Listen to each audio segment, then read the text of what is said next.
Muhammad bin Sirin ini pernah membeli madu. Madu ini kebetulan dibeli satu gentong besar. Kalau gentong di zaman dulu itu mungkin ya bisa menampung sekitar 200 kilo madu. Sampai 250 kilo madu. Waktu dia beli, dia taruh di gentong, rupanya malam hari atau dia tidur, dia lupa tutup gentong itu. Masuk tikus. Tikus ini masuk ke madu. Masuk, dan ini madu diambil karena jumlahnya banyak, jatuh tempo. Muhammad bin Sirin rahimahullah lupa tutup, masuk tikus. Tikusnya waktu dia bangun pagi, dilihat mati di madu itu, nggak bisa keluar, melengket, mati. Muhammad bin Sirin rahimahullah mengambil madu itu semuanya dibuang. Dibuang, sengaja cari sungai, dibuang. Dia bukan buang biasa, dibuang di sungai supaya mengalir gitu. Orang-orang semua datangin, wahai Muhammad bin Sirin, tinggal kamu angkat tikusnya, yang lainnya jual. Kenapa kok harus semuanya dibuang? Apa jawaban dia? Demi Allah saudaraku, aku tidak tahu tetesan mana madu yang kena bakteri, yang kena kotorannya, najisnya tikus itu, sehingga saya jual pada seseorang dan saya menipunya gitu. Maka saya lebih baik rugi semuanya daripada saya dihisab sama Allah hari kiamat. Luar biasa imannya. Dibuang, dialirkan semua. Kisahnya berlanjut, subhanallah. Pemilik madu datang nagih. Beberapa waktu kemudian, wahai Ibnu Sirin, tagihannya. Kata Ibnu Sirin, saya belum punya uang. Kata dia, baiklah, bagaimana jalan keluarnya? Ibnu Sirin bilang, kasih saya waktu, beberapa waktu saya akan bayar. Baiklah, dikasih waktu. Berjalan waktu, sama Ibnu Sirin dengan hikmah Allah belum punya duit. Orang ini hanya mengeluh kepada hakim. Hakimnya manggil, Muhammad bin Sirin ulama besar, dipanggil, dihormatin di pengadilan, lalu dikatakan, wahai Ibnu Sirin, bagaimana kasus anda? Dia bilang, hukum di tangan anda. Ceritanya begini, dan memang saya belum punya apa-apa. Kata hakim, kalau begitu anda akan dipenjarakan. Kata Ibnu Sirin, lakukan, penjarakan. Dipenjarain Ibnu Sirin sampai tunggu siapa yang bisa bayarin buat dia gitu. Subhanallah, penjaga penjara tahu siapa Ibnu Sirin, ulama besar. Kata penjaganya apa? Wahai Ibnu Sirin, kalau malam hari pulanglah tidur dengan keluarga anda, pagi silakan anda kembali ke sini. Kira-kira bagaimana tuh kalau kita ditawarin begitu? Penjaga penjara, silakan pulang ke rumah, nanti pagi datang lagi ke sini gitu. Begitu terus di penjara. Kata Ibnu Sirin, demi Allah, sambil pegang kerangkengan penjaranya, demi Allah ya saudaraku, saya tidak akan tolong kamu masuk ke neraka. Saya akan tinggal di sini sampai utang saya terbayar. Gak mau keluar. Baca Al-Quran, sholat malam, sampai akhirnya orang-orang satu Baghdad datang membayarkan dia. Dia tinggal ceritanya dibayarin, ya. Lunasin utangnya sampai dia keluar. Tapi bagaimana mereka mengetahui hubungannya dengan Allah Subhanahu wa taala? Dan ini satu hal yang mahal teman-teman sekalian, mahal sekali. Ini hanya bisa didapatkan bagi jiwa-jiwa yang suci, yang bersih, yang mau memang berhubungan dengan Tuhannya. Dan Allah Azza wa Jalla ini zat yang kalau memberi selalu dalam Al-Quran bahasanya apa? Bighairi hisab. Innama yulaqqas sabiruna ajrahum bighairi hisab. Selalu ada kalimat bighairi hisab, bighairi hisab. Bighairi hisab itu tanpa ada hitungan. Kita kalau minta sama Allah satu, Allah nggak kasih satu, 10, 100 ribu. Luar biasa kalau pemberian Allah SWT itu. Saya pernah punya pengalaman pribadi teman-teman sekalian di Jakarta. Waktu saya buka restoran, subhanallah, dengan hikmah Allah terjadi sesuatu pada saat itu. Restoran ini mengalami kemunduran. Kemudian saya tidak tahu harus berbuat apa lagi. Lalu kemudian saya tetap menjaga komitmen di jalan Allah Subhanahu wa taala. Itu memang kebetulan tidak ada duit sama sekali. Restoran ini harus dibongkar total, pindah dari tempat sewanya. Saya nggak tahu harus buat apa. Yang saya lakukan adalah saya coba pada saat gentingnya seperti itu, bagaimana justru kita gencet diri kita untuk lebih dekat dengan Allah.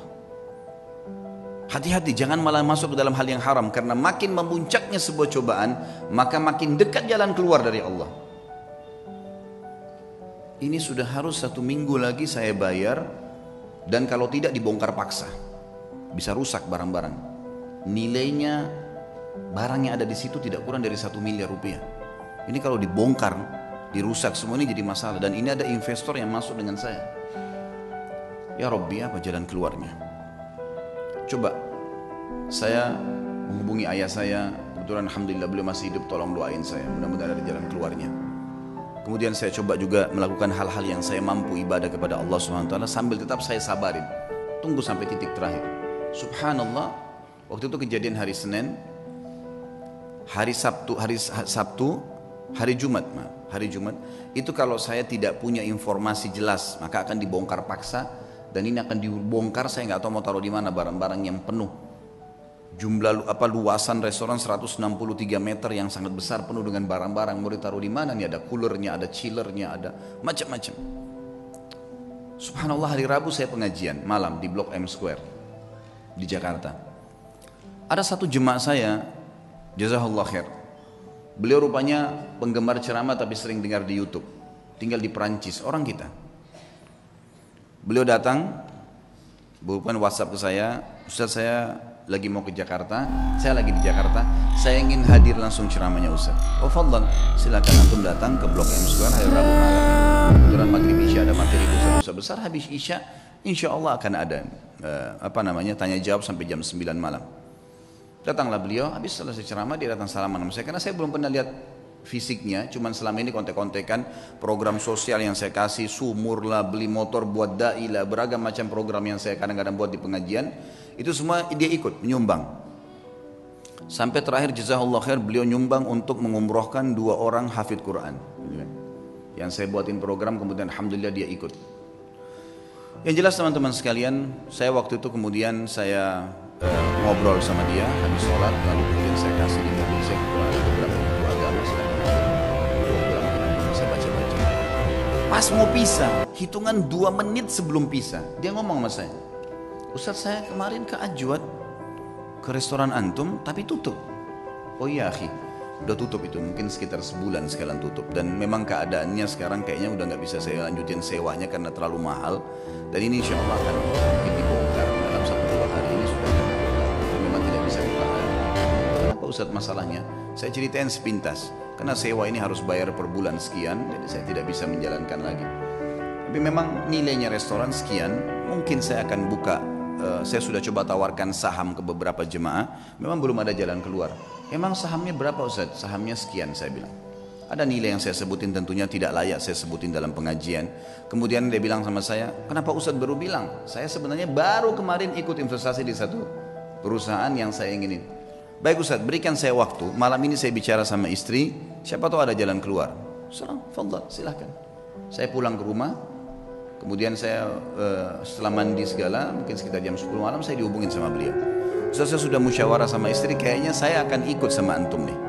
Investasi, restoran itu kita bongkar, pindah dari satu tempat, kita sewa, kita pindah semua. Tiba-tiba, ini orang datang dari Prancis, Allah utus datang ke saya ke Jakarta, kemudian kasih jalan keluar.